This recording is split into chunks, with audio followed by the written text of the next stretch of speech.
Տեսական մրցակցությունը առհասարակ ինչքանով է կարևոր թե ընկերությունների համար եւ թե սպառողների համար։ Դա անհրաժեշտ է բոլորին, առաջի հերթին սկսնակ բիզնեսմեններին,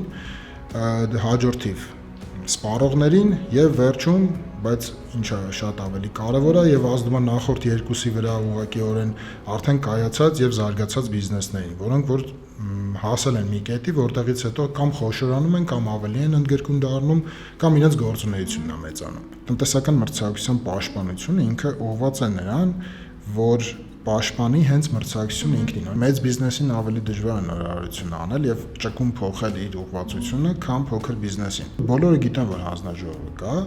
հա, մեծ եղբայրն է։ Մեծ եղբայրը կա, որը որ եթե մենք մեզ լավ չպահենք, մեզ կնախատի։ Մարդիկ պետք է իմանան թե իրավունքները, թե պարտականությունները։ Մարդիկ պետք է տեղեկացած լինեն, ինչպես չանել, որ չտուգանվեն։